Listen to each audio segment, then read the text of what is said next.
Hello, and welcome to the Passion on Purpose Leaders on Center Stage podcast. I am Steph, and I'm the owner and creative director at VIM. VIM's mission is to showcase the enthusiasm and passion of business leaders nationwide. I cannot wait to have you listen to the show and stick around. At the end, we talk a little bit about how you can be my next guest.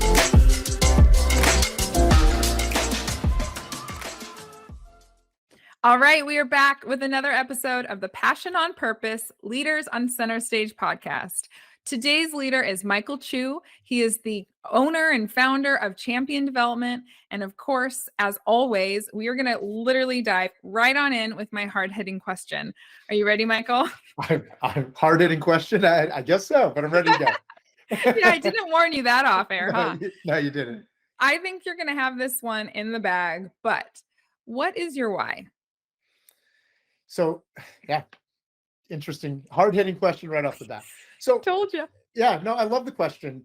I mean, the surface level answer is to provide for my girls, my fiance, and to create a life of freedom, to increase the levels that I want to give back. And that's the surface level answer that feels very present to me right now. Much more deeply than that, about 15 years ago, I hired my first coach. I was 23 years old. I was in the direct sales world. I was not doing that great. And I hired a coach because I wanted to make more money. But in the time of working with that coach, who was a Tony Robbins certified trained coach, and he was awesome. He's amazing. Still a best friend today. He helped me discover that my actual why, my actual purpose on earth is to develop champions. Hence the name of the company today. And Champion is not about winning trophies. Champion's not even always about being number one, but Champion is about continuing to strive to evolve and be better each day, day in, day out. I heard Christine Hassler say the other day, she's a master coach, and she said, our real purpose on earth is to do one thing, and that is to continue to evolve. And that really resonated with me. And so my deeper why is to develop champions, to know their greatest love, their greatest abundance, and their greatest glory to give back to the world. But my surface level why is to give my girls and my fiance an amazing life as well. I love that. I love that you're not alone in having two-part whys, right? Yeah. So many of the people that are on the show and people that I chat with, it is really easy to have this result-driven why. And it's very important, right? Yeah. I think in the past, when we think of whys with business, everyone was like, oh, that's too emotional. That's too fuzzy. There's no place for that in business. But I think, to me, I think of that as your result, the result of your passion and your why of champion development and developing champions. That is the absolute right result that you deserve and want others to benefit from as well. So I love that. Okay, so developing champions, right? That's a very unique, specific why. Tell me, can you think back, and if you've never thought of this before, obviously take your time, but can you think back to like your youngest self of when you found yourself with others, whether it was like on the school, like playground at recess, or like maybe you have a memory where you just remember taking the role of developing someone else's championship? Yeah. Well, on the business side, I just want to say one thing. A lot of times on the business side, it is seemed as like woo-woo or too soft about having a why. Yeah. But then you go look at the greatest companies in the world, whether it's Scaling Up and the book Scaling Up and Identifying Great Companies, whether it's the book Good to Great, or my favorite, Tony Hsieh's Delivering Happiness, and how the greatest companies out there have clear cultural core values and have a BHAG or a big mission or a big why. And so if you just study the great companies out there, there's something fueling them more than just making money. And so for whatever that's worth, I just wanted to chime in. No, I love that. I mirror that. So I love that you pointed that out, because not enough people, well, that's where businesses that don't succeed often are failing. It's often in that arena of not recognizing the big why. So thank you for pointing that out. Especially past $3 million a year. Like $3 million can be all about product and promotion of that first product. But then after that, there's got to be so much more to a company than just that. To your original question, it really started, I grew up in a small town of about 3,000 people. I tried to play varsity basketball. And as a freshman, I was 4'11", trying to play a tall man sport. Right? I was a 4'11" Chinese kid trying to play basketball. I ended up being the varsity basketball captain by my junior and senior year. But I share those details because it goes back to the fact that my karate school locally, you had to be like 5 or 6 years old to start karate. But I was like, I want to take karate. I was badgering my mom about it when I was 3. And my mom got them to evaluate me at 3 years old and decide if I could join. And so I started karate when I was 3 years old.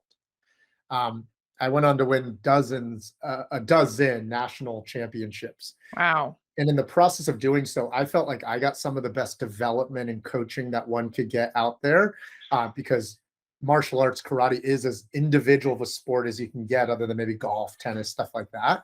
But it's literally someone else trying to hit you, you trying to hit them. And so like you are responsible for the result. In the process of doing so, as early as like 10, 11, 12 years old, I was being asked to teach classes as well. And so I saw how much I love developing others. And I think a combination of being coached at a high level and being able to give back to others fueled my purpose and my passion for just seeing what good coaching and good mentorship can do for a human being's results, happiness, life, all those things. Confidence. Confidence that I wouldn't have been able to do with just pure talent and work ethic by myself. I credit so much of what I have today to the leadership, mentorship, and coaching that I had as a child. So that's where it started. Yeah. Now, I mean, as a 3-year-old to be so like, Mom, I want to start karate. Like, where did that come from? Were your parents involved in karate? Did you watch karate shows? Or were you like, listen, I just know I want karate in my life? I was an 80s baby, and so I blame the Karate Kid. Yes. to the point where my younger brother is named Daniel. After Daniel, son from the Karate Kid, because I had an influence over what we wanted to name my little brother. But I don't know. I don't think you remember much when you're 3 years old. So I can't say for sure where it really came from. My parents weren't training. My brother and sister weren't training. I literally blame the Karate Kid. Yeah, I think you should definitely blame the Karate Kid or give them credit. I love that. Yeah, totally. Well, it says a lot, because there was, I mean, we can talk bad about media and social media and TV, and it's rotting our brains. But, there's also choices that you could take the Karate Kid and be like, I want to develop champions.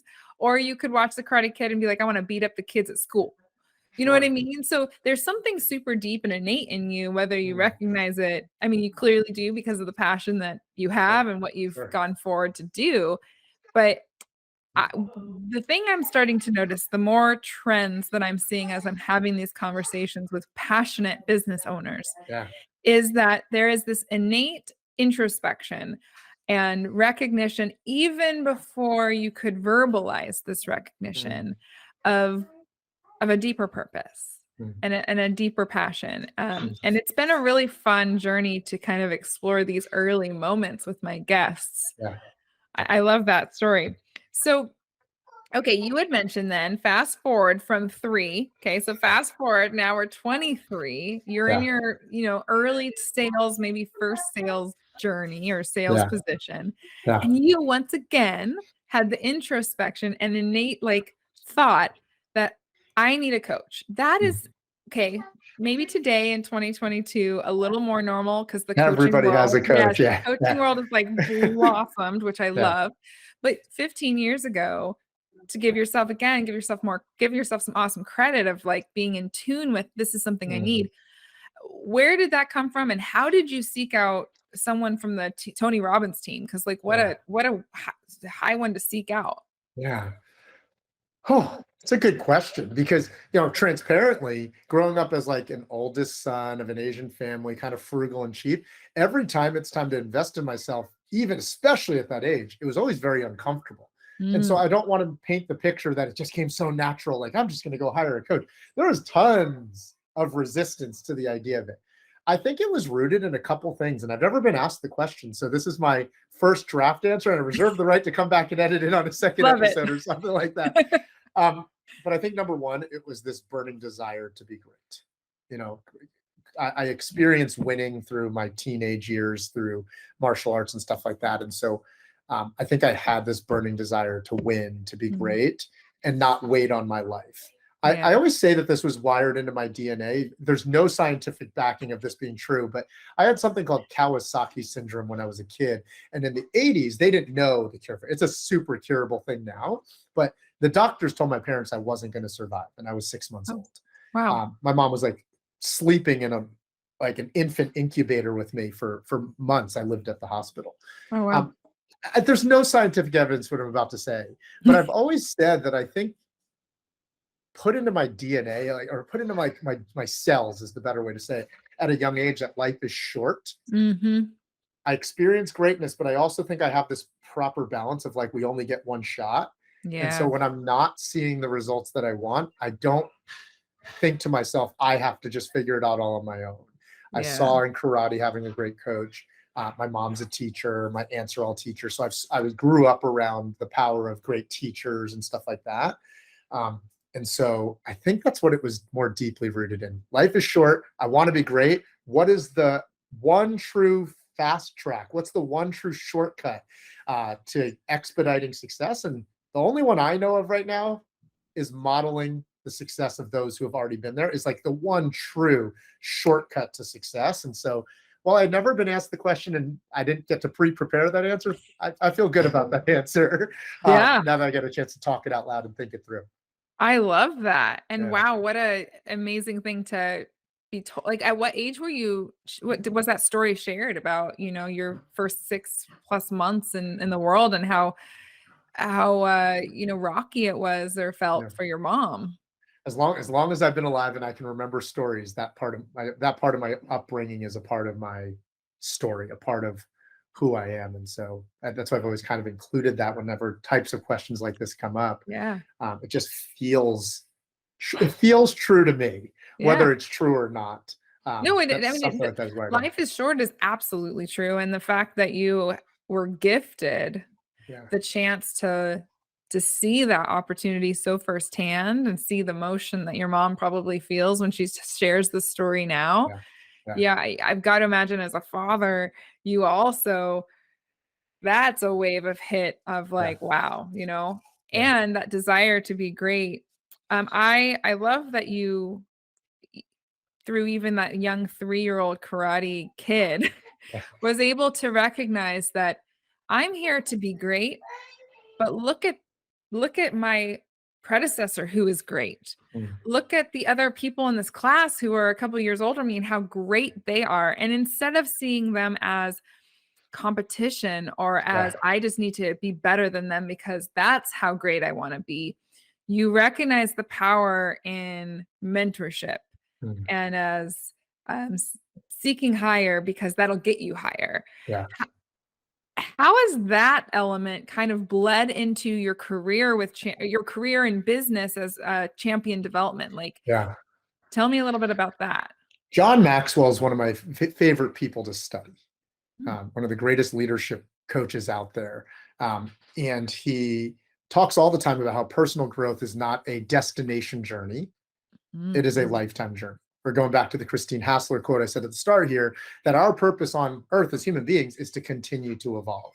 mm, How that goes back to the karate days is anytime I think I would demonstrate any flash of being a little arrogant or egotistical at 8 years old.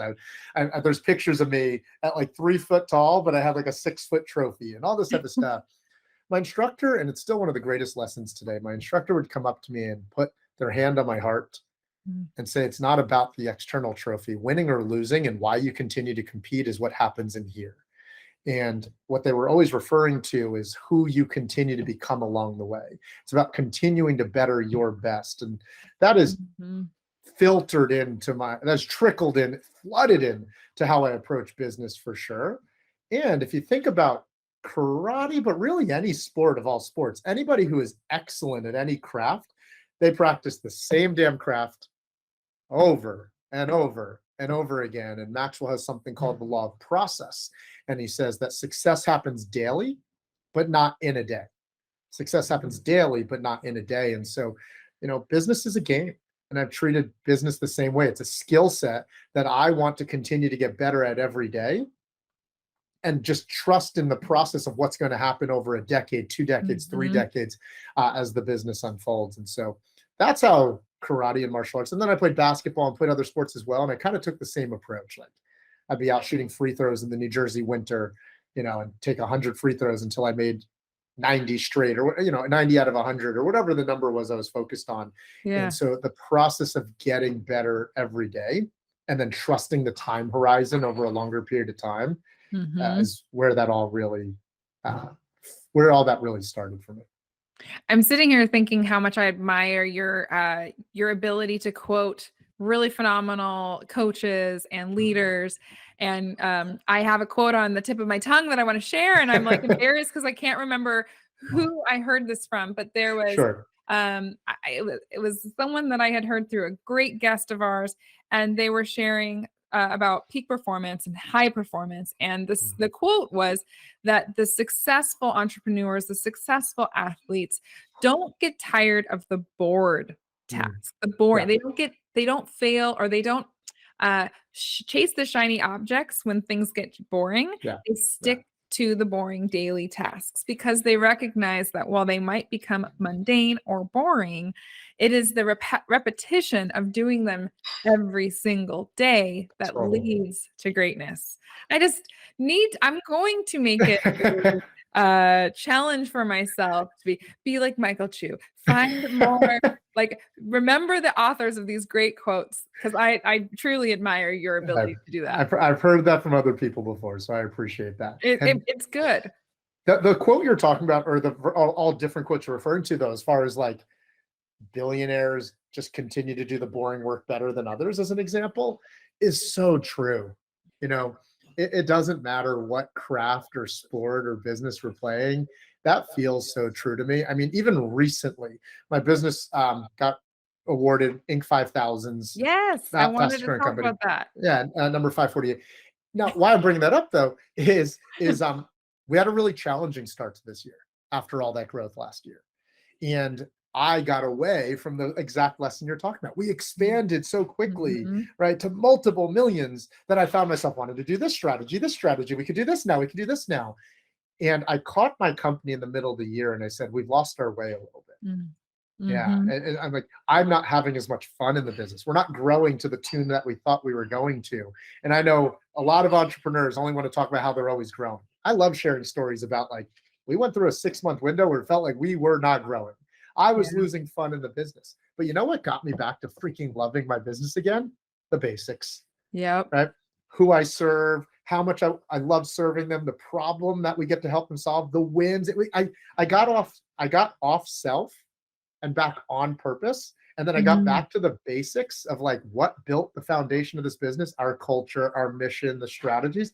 And funny enough, quarter 3 was one of the most rewarding to date quarters of this year, but really the last couple of years. And so I just wanted to highlight that with a real story, how true that comes to be, especially even in business as well. Yeah.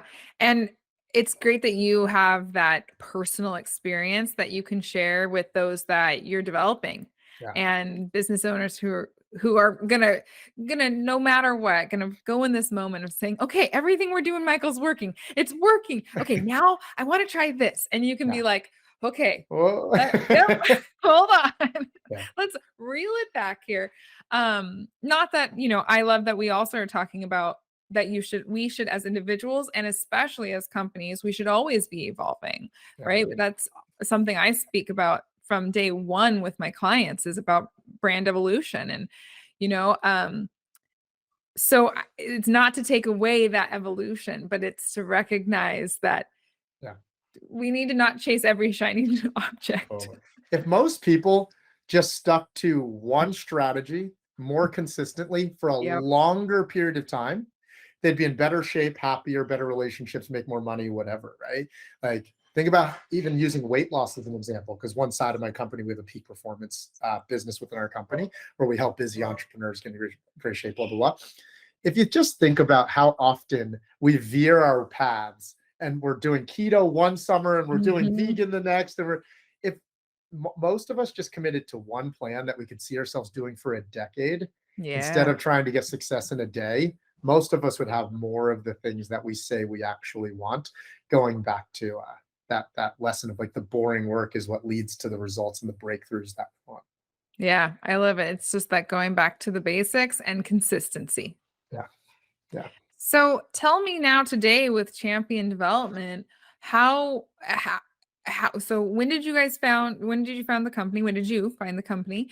And where is it at today? You just mentioned that this has been a phenomenal growth year and Yeah. you very slyly threw that 548 on the Inc. 5000. I love Sure. that. Sure. What brought you to that honor and kind of what is it looking like today in the business? Yeah. Patience. I was on a show recently and said, I love your 20-year overnight story or your 20-year overnight Yes. success, right? But no, specifically to this company that we have now, which is our coaching business, there's really two key parts to the story. And I had built 3 different 7-figure direct sales businesses through my 20s. I found myself, after turning the corner of 30 years old, I found myself having all these accolades, from athletic accolades to business accolades. And I found myself not aligned or fulfilled with the life that I actually wanted, whether it was being in a small town that I didn't really love or in a relationship I didn't really want to be in, and all these things. I found myself on my bathroom floor one Tuesday, super motivated, Mike Chu, crying on my bathroom floor, unable to go to work. And I was just like miserable in many ways. And Mm-hmm. so I heard from a mentor in my early 20s, whenever you feel like you're lacking something, give it. If you're lacking joy, give joy. If you feel like you're lacking money, give money. If you're lacking energy, give energy. I felt I was lacking fulfillment at that point in my life. And I said to myself, what could I give to the world? Who could I serve that will bring fulfillment back? And so I launched my coaching business from a very low place, in fact, purely not from wanting to make more money, purely from a place of like, how can I give? Now, going back to the whole, you naturally seek coaching. For 2 years, I told myself I could figure this out on my own. Why? My ego told me that I had built 3 different 7-figure businesses. So I know how to sell. I know how to market. I know how to blah, blah, blah, blah, blah. I made $2,000 in 2 years. I had one client. God bless you, Brandon, if you're listening to this. But I had one client in 2 years, and made $2,000 over 2 years. And so that was the kind of starting point of the business. I finally, at the end of 2 years, invested in a coach, a mentor who had built online coaching businesses before, and scaled that to 80K a month within 9 months. After that, Wow. multiple 6 figures from there. But what really led to the growth 2 years ago is I built my own coaching business, and I was learning from all the coaches who coach coaches, which Mm-hmm. admittedly, as a coach myself, kind of thought the coaches who coach coaches industry was pure BS, right? I was like, it's just a money grab because they can't do the thing themselves. That's kind of how I viewed it. And I was meeting with a couple of my mentors at a mastermind, and I was sharing with them how I built my business, my actual coaching business, my peak performance coaching business. I had grown that to 200 to 300K a month, all organic with a small audience, and it was very it was very stable. It was a very healthy business. And I remember they said to me, Mike, if you were to ever get into coaching coaches, you'd kill it. And it's not about you, it's about the industry. Mm-hmm. Because they saw how I was building my business actually led to a business that was predictable, sustainable, and scalable. And most of the coaches who coach coaches out there have never actually done it themselves. And that made Which is me, where that stigma of it feeling almost like BS, the rent, the stand by a Ferrari, that's not your Ferrari, and snap a picture kind of yes, stigma and BS is probably yes. where that got fueled. And so I never thought I would launch a coaching coaches side of my company.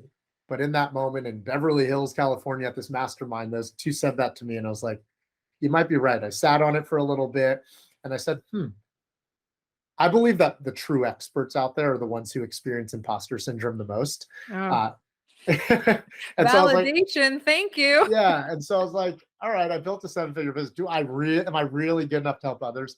So I beta tested my strategies with 10 clients over the next 12 months before ever marketing anything. Those 10 clients all grew to 6 figures or more. And I was like, okay, Wow. we're on to something. Yeah. And so I ended up launching what we call our LTV Accelerator, which helps coaches, we have 2 programs, Passionate Profits and LTV Accelerator. One for a coach going from 0 to 30K a month, and then one for someone going to multiple 6 to 7 figures. But that's kind of the full story of how that unfolded. I was sick and tired of people who never actually built a business telling you that they could build your business as their only way of generating business. if Yeah. that makes any sense at all. No, I love it. I think too, it deepens it goes in alignment with your passion and your why, and it is to develop champions. And so not just in an individual sense, but in the sense of, I have this whole industry that I'm very passionate about and I want to protect. And I'm seeing it being taken advantage of, individuals being taken advantage of. And whether you recognize that or not, I see that as a very protective choice that you made early on from the guidance of the mastermind. And of course, give them credit to that. But I think it's very honorable that you were like, I don't want to be that person, but I don't want to let those people do that to these future champions of the world. I appreciate you sharing that. And I think there's a difference between mentorship and coaching. Yeah. Right. Because everybody always uses the analogy when I hear me say this, like, well, Phil Jackson coached Kobe Bryant and Michael Jordan, and he never was an all-star, whatever. Right. Don't get me wrong. There's truth to like the right type of coaching in the right moment. But most people who are hiring someone online to grow their business, they're not looking for just coaching. They're looking for mentorship. And I think mentorship is watch how I did it and let me show you the way. Coaching is more asking the right questions and bringing the best out within somebody. That's my high level definition of the two. Yeah. But I think the online coaching industry is looking for mentors, not coaches. And so it was a commitment of mine that I'm always teaching from a place of like how I, not how to. That's an Alex Hormozy quote. And so that's why I got into this industry. I love that. Well, gosh, I can't believe how fast the time has flown by. I feel like I want to respect both of our calendars. I feel like I could talk to you about several things that you've brought up for way longer. But I wanted to just kind of wrap things up with, give me kind of a really good sense of who a good champion development client or who, listeners, they're loving what they're saying. They're just wondering if they'd be a good fit for you. And then what's a good way to start with working with you? Yeah. So if you're listening and you truly, truly have a passion to serve others, whether it's that you're a fitness coach or a money coach or whatever, and it's just an idea in your heart right now, and you're that version of me at my young 30s, had made money, but wanted to give back, but didn't know how to get the thing off the ground. We have Passion to Profits, which helps people grow their business from 0 to 20 to 30K a month. But what we really specialize in is if you're already a 6 or even 7-figure coach. I woke up about a year after learning how to actually grow my business and said, this business is not going to be fun in the long term. This business is not scalable because most of the online coaching industry teaches you how to make money fast, launches, ads, VSLs, etc. But it doesn't mean your business is actually built to last. And so what we specialize in is we help 6 to 7-figure online entrepreneurs unlock or generate what we call hidden pockets of revenue to the tune of $100,000 to $1 million without having to generate more leads, without having to post more on social media, without having to pay more for ads. Like literally in your business right now, Alric Heck, we helped him generate $246,000 in the first 30 days of his already existing business. Bastian Slope, we helped him generate $950,000 in his first 10 weeks using the LTV accelerator. So we help coaches who already have an established business, have already proven they can sell something. We help them generate MRR in their business through dialing in their back end of their business, their retention, their ascensions, and stuff like that. So that's like the 60-second version, but that's what we've really specialized in. Nice. So for sake of clarity, you gave a couple acronyms and I want to just have those out here in the world. So LTV, MRR. Yeah, LTV is lifetime value of a client, right? Our industry keeps clients for 3 to 4 months, normally like 90-day programs. We show coaches how to keep clients for 3 to 4 years. Wow. So even if they were to turn off front-end marketing or marketing were to not perform for 6 months, they would still make money and their business would grow. That's how you know you have a truly valuable business. You could turn marketing off for a year and your business would still grow. Love that. And then MRR. Monthly recurring revenue. So I had learned how to build a business where I could always get more money by selling new clients. But I would start every month back at what I called the 30-day monster. Like, oh my gosh, I need to make more money next month to pay my bills or da-da-da. So I redesigned how I run my business so I could wake up every month with a base of monthly recurring revenue. My peak performance coaching business got to a point where before we even sold a single new client, we had $100,000 a month in monthly recurring revenue coming through that month to pay all the bills, blah, blah, blah, blah, blah. There's a different passion you can show up within your business when you don't need a single dollar to live your life and run your business. Yes. And I can't imagine that there's a single listener who isn't hearing LTV and MRR and feeling like, oh yeah, I need that. I need that. Like that is an absolute blessing to have even just the idea that that exists and that you should be aiming for that. And now the opportunity to work with Champion Development and you yourself and your team. And you had mentioned that there or we're going to put in the show notes a direct link to a free training you have. Tell the listeners a little bit more about what they should expect out of that, because it's free. So there's a lot, like we talked about, of slimy marketing out there of download, click the submit button and we'll magically make you 7 figures. Tell them really what depth is going to be coming out of this free gift that you have. Yeah, I mean, the simple depth of it is that my commitment is that my free trainings are better than most people's paid trainings. Love it. Right? And so if you go to www.champdev.com/free, I believe it is, you can opt in for a free training on how to increase your LTV. The summary of what you're getting, though, is Jay Abraham says another quote. Jay Abraham says there are only 3 ways to grow revenue: get more front-end clients, get people to pay a higher average order, or get clients to stay longer and pay more often. The online entrepreneur world focuses heavily really just on number 1. More ads, more money, more ads, more content, more ads, more content. Maybe they're focused on increasing their prices, but they wonder why they don't feel like they have a sustainable business is because they don't ever really focus on number 3. And that is how to get clients to stay longer and pay more often. What the LTV Accelerator shows clients is what the top 1% of coaches are doing to get clients to play full out to get incredible transformation, and then stay for years within your ecosystem, within your community. So that's what you'll get in the training, is a free training on exactly how I do that. Awesome. And then last question, just because I know we are going to have listeners in the audience who are coaches and are resonating, absolutely going to check out the show notes and go download and get into that program. But for those listeners who don't consider themselves a coach, what is there value in going through the training? Is that really a niche so specific that you wouldn't recommend your teachings? Why I was so certain about how to teach this to online coaches is because it's what I needed to learn when I built my first 3 businesses, which one was in the home products industry. One was in the smart home and solar industry, and one was in the weight loss industry. So it applies to all things, because if you have clients, I don't care if you're an online coach, a service provider, an ad agency, a brand marketing agency, whatever, we would all benefit from keeping clients longer and getting them to pay more often, because one of the best marketing tips I ever heard is your best clients are the ones that are right in front of you. Your best marketing is to the clients that are right there right now to continue to serve them. Most people just don't think about it, know how, or focus on it the right way. Absolutely. I love it. So listeners, I just wanted to make sure you knew that whether you're a coach or not, what Michael is sharing with the world, there's a lot of value there. So I really encourage you to check the show notes, go check out that free training, share some of the phenomenal quotes that, that we were able to share throughout this episode. And thank you, Michael. I just really appreciate you coming on today. My pleasure. It was a pleasure being here. Thanks for having me. Awesome. All right, guys, until next time.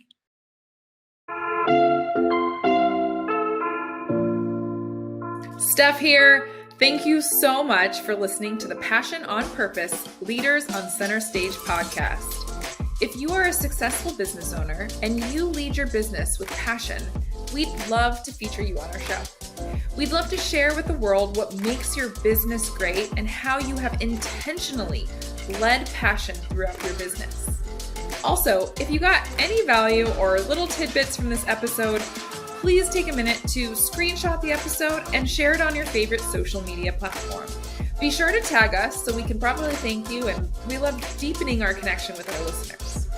We are regularly putting out new episodes to feature leaders such as yourself who lead with passion on purpose. So be sure to subscribe to our show so you don't miss any future episodes. For more episodes, guest information, or details on the show, please visit getvim.com/passion on purpose. That's getvim.com/passion on purpose. Once again, I'm Steph. I am the owner and creative director at Vim, and thank you for listening to the show.